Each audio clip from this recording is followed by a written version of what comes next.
La diversification de la base clientèle est un vrai sujet sur nos marchés. Le marché aujourd'hui, c'est 90% de banques, donc 10% de contreparties autres que banques. Ce n'est vraiment pas assez, c'est trop débalancé.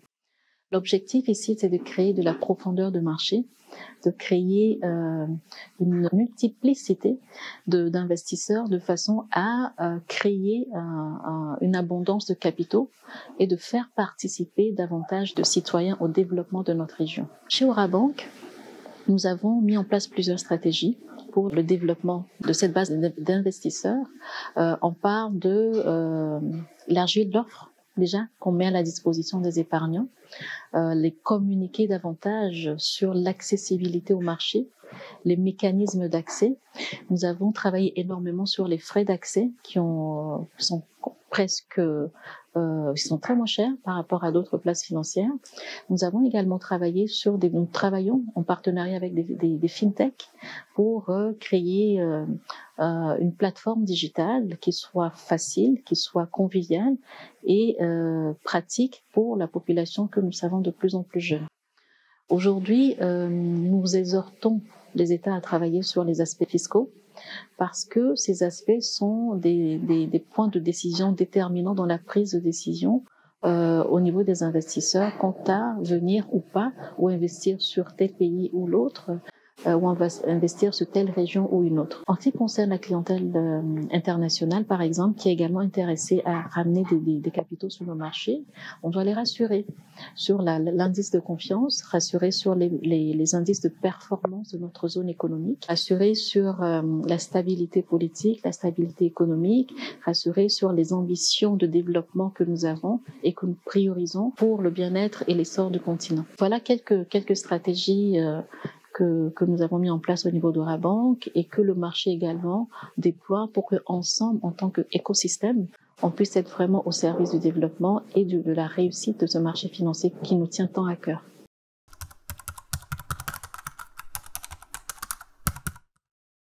Pas du tout, aucunement. J'aime à dire qu'il y a de la place pour tout le monde. Notre besoin de développement, notre besoin en capitaux est tellement important que des flux qui viennent de l'extérieur se rajouter ne sont pas du tout en concurrence avec l'existant. Les capacités actuelles de nos marchés sont limitées, il faut le reconnaître.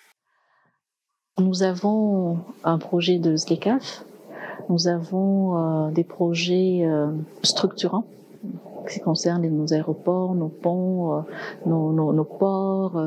Dans l'agriculture, on veut y aller. L'inclusion financière, c'est un vrai sujet.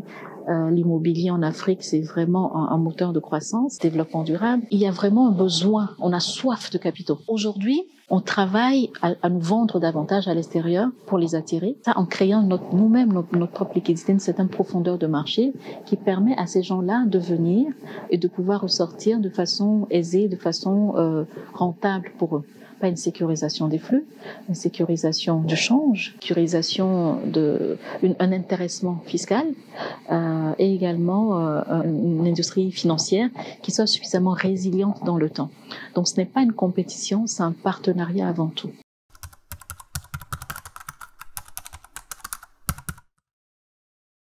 L'éducation financière, c'est une vraie problématique chez Orabank. Nous avons plusieurs moyens de servir cette éducation à nos clients et à nos citoyens, à la population, c'est à travers des communications digitales. Nous envoyons quelques capsules, nous envoyons des informations, nous produisons une note d'information de marché qui va à l'endroit des clients investisseurs institutionnels pour les sensibiliser sur les nouvelles de marché, pour les sensibiliser sur les éléments clés des décisions de politique monétaire, la conduite des taux directeurs, par exemple, que la Banque centrale met en œuvre.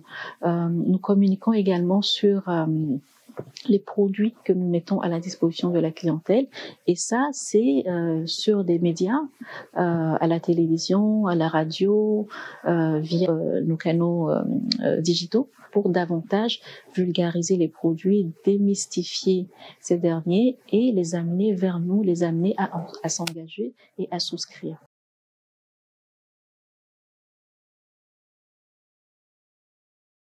on y va par deux moyens. On va faire des interventions dans les écoles, dans les universités.